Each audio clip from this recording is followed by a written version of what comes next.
Hello, my wonderful, beautiful friends. Welcome back to r/EntitledPeople, where you'll hear stories about people who think they can do whatever they want and get whatever they want because they're special. Guys, in today's episode, you'll hear 3 super entertaining stories. So the first story, OP talks about her super entitled aunt. The second story, OP deals with some entitled choosing beggars, and we'll finish off with a satisfying story where some people get what they deserve. Guys, I hope you enjoy the stories today and do hit that subscribe button for future stories.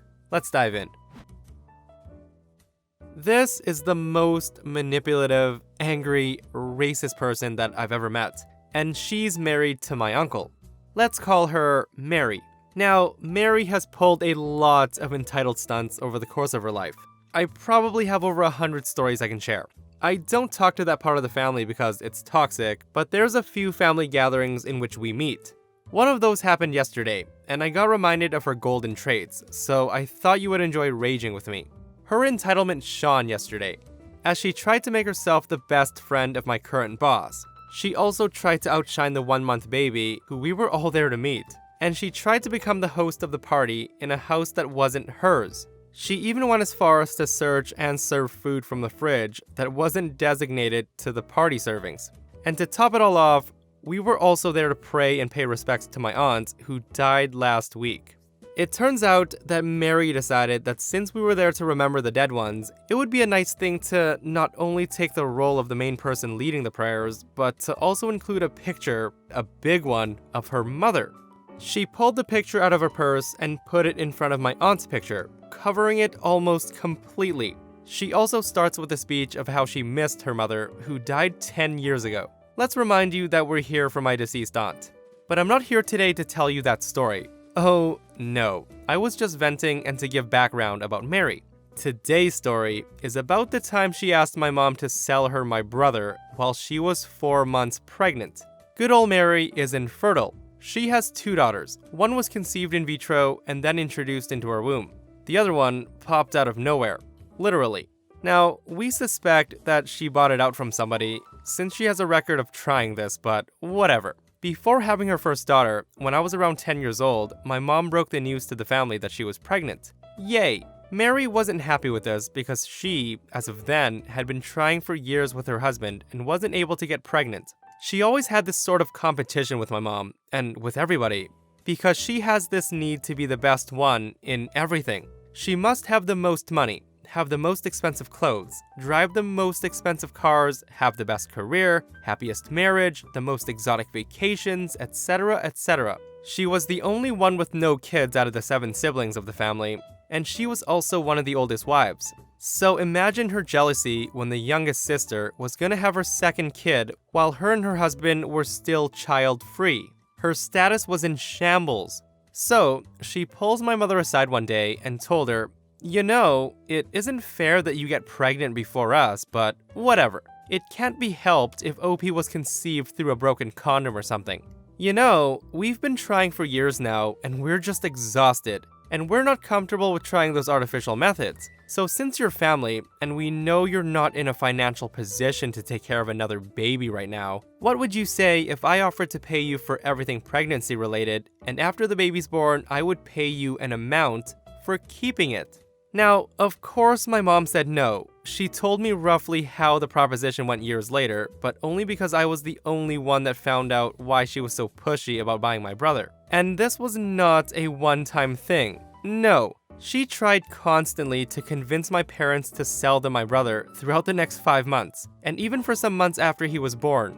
You see, my father is a son of immigrants. He has a European bloodline and is very handsome. Mary also has a need of proving to everybody that she has royal blood, and aesthetics are everything to her. Hence the need to show herself as the best of the best in every aspect of her life. She will not hesitate to do anything to achieve her goal of being the perfect woman with the perfect life.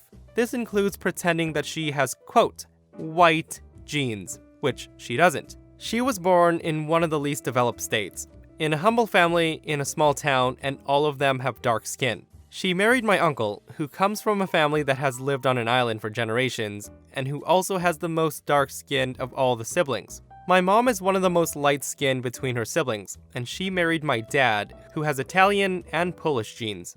I was born with very pale skin and smooth hair, and there was a big chance my brother was gonna be born European looking. You already know where this is going, right? So one day, I was minding my own business while in their daughter's birthday party, and I happened to wander close to where Mary was talking with somebody. I heard how she openly complained about how her daughter was black, and how she wished she managed to convince my mom and dad to just give her their baby, because having a white son would have been perfect.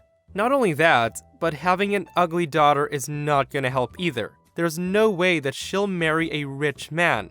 How is she supposed to pay her retirement? Oh, and by the way, I forgot to mention that the daughter that popped out of nowhere one day is white and looks nothing like Mary nor her husband. Oh my goodness, guys, this is one of the craziest stories that I've read in a very long time. I'm pretty sure you're not allowed to buy babies, right? As for the one that popped out of nowhere, yeah, maybe somebody should look into that. If Mary was willing to buy a freaking baby, which again, I'm pretty sure is illegal, then worrying about her status in life is the least of her concerns.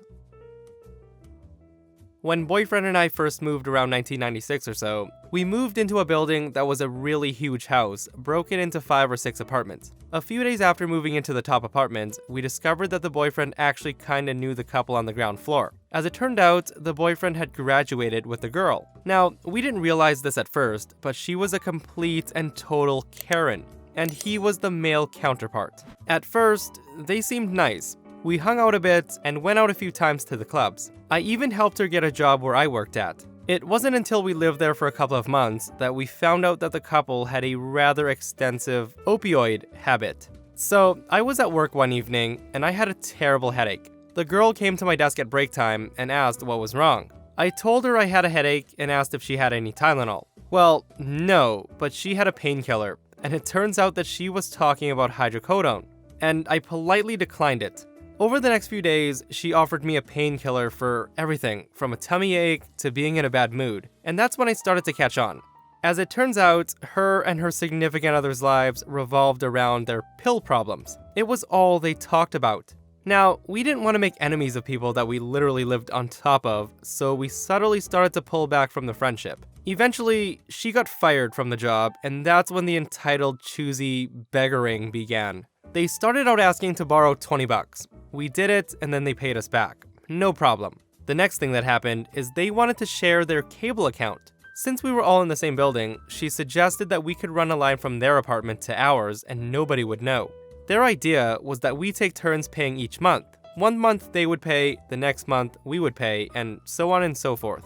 So of course, we went first, and I didn't like this at all, but I figured that if it went pear-shaped, we would have a legitimate excuse to get rid of them. The third thing that happened was that she came to our door in tears. She said that her boyfriend was downstairs crying. She said they had no food in the house and that his kids were with them for the weekend and they were hungry and they didn't know what to do. We weren't exactly domesticated then, so we had no food to give them. Boyfriend and I are soft-hearted, and we were kind of naive back then, so we lent them some money for food. I think it was 50 bucks or so. The next day she's back, and she's going on about her boyfriend's pill issue. Not hers, it was all his. Sometime during the conversation, she says that he had made her lie to us and say that they needed food for the children, to get money for drugs. Boyfriend and I just looked at each other. We didn't say a word to her, but we were furious. A few days later, our cable was turned off. Since the account was in their name, we went down to the apartment to find out what was going on. They tried to cover it up at first by making excuses and hemming and hawing around, but it didn't take long to figure out that the bill had not been paid for 2 months. We had given them money for cable that month, but they spent it on something else. I wonder what. We ended up opening our own account, and they actually had the nerve to demand that we share our cable with them. That's a nope from me. They then got very pushy about the issue, saying they gave us cable when we wanted it, and now we have to return the favor. A few words were exchanged, and it wasn't a pleasant conversation, but we finally had the excuse we needed to cut them off. But the problem was that they would not leave us alone. They badmouthed us to other people in the building. They stole things from our cars. They called in noise complaints on us and sent the police to beat down our doors, waking us up at 2 or 3 a.m. All because we wouldn't share cable with them. There were a few other things too, but that was the final straw. I was just fed up. So one night while I was watching TV, a commercial for Valtrex came on, and I got an idea. As it turns out, the first few doses of the anti-herpes medication was free. All we needed was a name and address to have free information and a voucher for free samples sent to our home. We dialed the number and sat back and waited. Now, I know the subscribing people to junk mail or dirty magazines is kind of cliche, and we really didn't expect anything to come of it. What we had hoped for at most was a blow-up of some sort. We figured that, if we were lucky, there would be a fight and some cheating accusations. And maybe, if fortune really smiled upon us, they would even break up. What we got was so much more. It was in fact glorious. About 10 days after we made the call, a huge ruckus outside got our attention. The girl was in a rage. She was in the yard screaming at our boyfriend, calling him every name in the book. He was standing there haplessly watching as she threw his belongings into the yard. Clothes were everywhere. A TV and a lamp smashed on the sidewalk, and she sat in the middle of it like a blonde banshee in booty shorts, cursing and screaming at the top of her lungs. We were extremely gratified when she asked which one of his, quote, dumb hoes gave it to him. Eventually he lost his patience, and the two started brawling in the middle of the street. Beer bottles and gauntlets were thrown. A weave was snatched off. It was a scene fit for the Jerry Springer show. Eventually the police showed up, and both were driven off in the city's free black and white cab service. They were taken to spend the night in the city's free hotel accommodations, aka the county jail. Apparently when the police intervened, the couple was found to be in possession of illegal prescription drugs, and a night in jail turned into multiple nights in jail. Imagine that, all over some goddamn cable that they demanded we share with them. They never returned to the building, and we never saw or heard from them again. For all I know, they're still in jail. I work as a train driver. I drive smaller trains mostly on the countryside, and people are generally nice and well behaved. But of course, there's also the alcoholics, the drug addicts, the entitled people, and the general weirdos that use public transport. This was a few years ago, and we were traveling in the late afternoon, and my conductor storms into the driver's cabin, angry and annoyed, and tells me, "We have two rude, good-for-nothing guys on board, and they're such idiots." I asked what they did, and she says, "They have no tickets. They refuse to pay, and they're laughing in my face saying, 'What are you gonna do about it? We are already on the train. You have to take us.'" I said, should I help you throw them off at the next stop?" The conductor told me, "We can't, because they're just traveling one station. They're getting off at the next stop." Ugh, I just hate smug guys with their "what are you gonna do about it" attitude. So we were both angry. I let the conductor rant and let off some steam, and the next stop, the guys get off. The conductor angrily gestures at them saying, "That's them." We continue on the short remaining journey and have a break at the end station. Some hours later, the train then goes back. Since it's on the countryside and it's a late weekend evening, the train is almost empty on the way back. The conductor knows where every passenger on board's getting off, and she's up at the front with me, chatting, and all is fine again. Until we approach the station where we let those guys off. We see two people standing there. It's them. My conductor beside me shines up like a goddamn sun. She says with the biggest smile on her face, "Don't stop." Now, I'm just laughing, slowing down the train, but not stopping though. When we pass them, my conductor opens up the window, waves, and loudly and happily says, "This is what I'm gonna do about it." The guys are just staring at her with their jaws on the ground when we don't stop to pick them up.